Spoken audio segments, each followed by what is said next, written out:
तो hello friends, welcome to learn services. This is Ram Soni. MPPSC mains 2023 exam date को लेकर इस समय काफ़ी सस्पेंस बना हुआ है और यहाँ पर बहुत सारे कैंडिडेट्स भी डिमांड कर रहे हैं कि इसमें डेट एक्स्ट्रा बढ़नी चाहिए बिकॉज पर्याप्त टाइम नहीं मिल पाएगा, इससे प्रिपरेशन में दिक्कत जाएगी। और साथ में इस समय एक मुद्दा है प्रीलिम्स का स्कोर कार्ड एमपीपीएससी कब तक जारी करेगी, तो आइए डिस्कस करते हैं इन मुद्दों के बारे में। लेकिन पहले डिस्कस करते हैं एमपीपीएससी मेंस 2023 एग्जाम के बारे में। पेपर ने भी दिखाया हुआ है, लिखा है एक्सपर्ट बोल रहे हैं 2.5 से 3 महीने का समय मिलना चाहिए।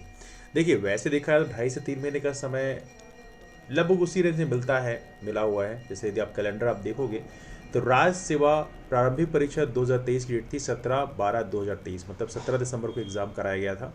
और राज्य सेवा मुख्य परीक्षा का जो डेट है वो 11 मार्च से शुरू होता है। तो रफली यदि हम देखें इन दोनों में जो गैप है वो रफली देखा जाए तो 3 महीने के आसपास का जो गैप है वो है। और आप जानते हैं कि चूंकि तैयारी जो है प्रीलिम्स के साथ में तैयार स्टार्ट हो जाती है एमपीपीएससी मेंस की भी, तो उस कंडीशन में देखा है तो लगभग 3 महीने के आसपास का टाइम मिलता है। लेकिन ये टाइम नहीं मनाता, रिजल्ट आने के बाद का 3 महीने का टाइम मना जाता है। और यदि आप देखेंगे यूपीएससी कैलेंडर भी आप देखोगे तो यूपीएससी भी लगभग ऐसा ही फॉर्मेट आपको देखने मिलेगा। सिविल सर्विसेज प्रीलिम्स एग्जाम है, ये होता है 26 मई को होने वाला है, 26 मई को। लेकिन यदि आप मेंस को देखोगे, look at this one, UPSC mains का जो एग्जाम होने वाला है इसके लिए इन्होंने पर्याप्त टाइम दिया है। ये है 20/9/2024 से। तो यदि आप इन दोनों में गैप देखोगे लगभग 4 महीने का गैप आपको देखने को मिल रहा है। मतलब रिजल्ट के बाद भी यूपीएससी पर्याप्त वक्त देती है जिससे आप अपने एग्जाम की तैयारी कर सकें, है ना। 4 महीने का गैप उसमें कैलेंडर में भी दिखा रहा है। लेकिन यहाँ पर एमपीपीएससी आप देखोगे 3 महीने से भी कम का टाइम देती है। इससे कहीं ना कहीं ये एमपीपीएससी को थोड़ा सा एटलीस्ट प्रयास करना चाहिए कि यूपीएससी के जो स्टैंडर्ड्स हैं कम से कम उतना तो फॉलो करना चाहिए जब कैलेंडर आप बना रहे हो, इतना सोच समझ के बनाना चाहिए। क्योंकि आप देखोगे इवनली राज्य सेवा मुख्य परीक्षा 2024 की बात करोगे तो उसमें भी लगभग ये देखने मिलेगा। 2024 का प्रीलिम्स 28 अप्रैल को होगा, फिर मेंस जो है 22 जुलाई से हो जाएगा। मतलब इसमें भी 3 महीने से कम का टाइम दिया गया है। तो कहीं ना कहीं ये जो चीज़ें हैं एमपीपीएससी को यहाँ पर थोड़े बदलाव करना चाहिए। मतलब आप प्लान बनाओ बट ऐसा प्लान बनाओ जो एग्जीक्यूट किया जा सके। मतलब बार बार कैलेंडर की डेट चेंज की जाती है तो वो भी बेसिकली एमपीपीएससी की रिपोर्टेशन के लिए अच्छी नहीं है ना। यहाँ पर एक्सपर्ट्स ने अपनी राय दी है जिसमें आप देख सकते हैं बहुत सारी चीज़ लिखी है। तर्क दिया है कि मुख्य परीक्षा में 6 पर्चे होते हैं, इस लिहाज से तैयारी के लिए कम से कम 80 से 90 दिन का समय दिया जाना चाहिए। हर पर्चे का जो सिलेबस है उसके अनुसार तैयारी के लिए न्यूनतम 15 दिन होते हैं। तो ये सारी चीज़ यहाँ पे प्रॉपर तरीके से लिखी गई हैं, वो तो ऑलरेडी हम लोगों ने प्रॉपर तरीके से डिस्कस ऑलरेडी कर लिया है। लेकिन हाँ, एमपीपीएससी 2023 मेंस जो हमारे फ्रेंड्स दे रहे हैं उनको अग्रिम शुभकामनाएं एंड ऑल द बेस्ट कि आप लोग अच्छे से तैयारी करें। लेकिन मैं एक सुझाव भी देना चाहता हूं, अभी जब तक की डेट पोस्टपोन नहीं हुई है तो आप यही मान के चलो 11 मार्च से ही आपके एग्जाम होंगे। इससे क्या है, आपकी प्रिपरेशन थोड़ा बूस्ट हो जाएगी, एफर्ट्स ज़्यादा लगाओगे आप। कहते हैं ना, टारगेट जब बड़ा होता है तो आप एफर्ट्स यूजुअली ज़्यादा लगाते हो।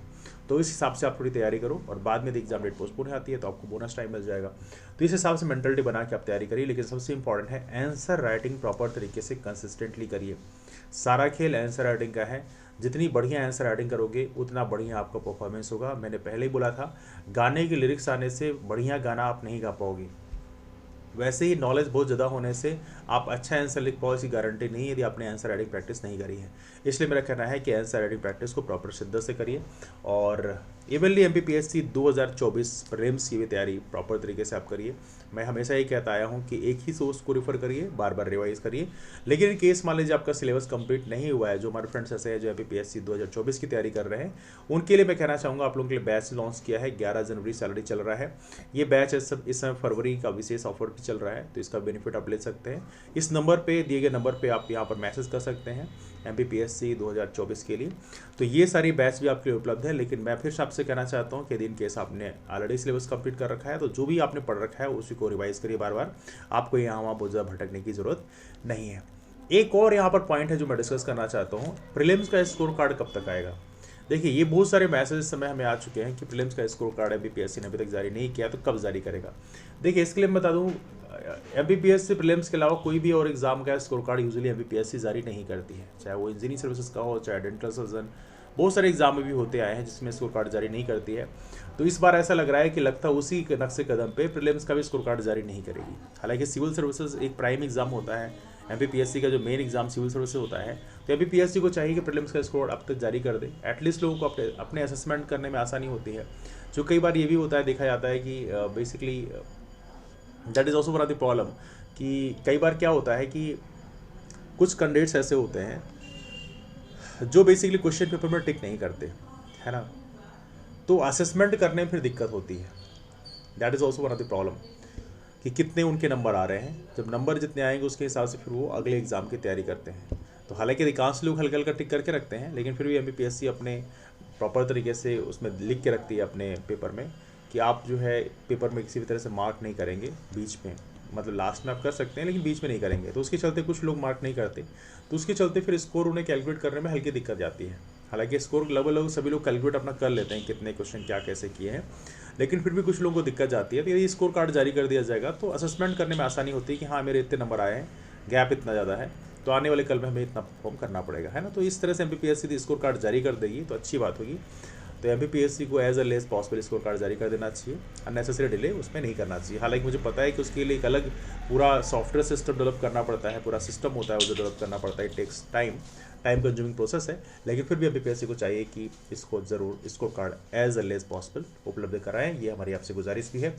तेरा डिस्कशन हमारा इसके लिए आप सभी लोगों को MPPSC 2023 मेंस के लिए अग्रिम शुभकामनाएं, MPPSC 2024 प्रीलिम्स के लिए अग्रिम शुभकामनाएं। खूब तरक्की करिए, खूब मेहनत करिए। That's all, thanks so much.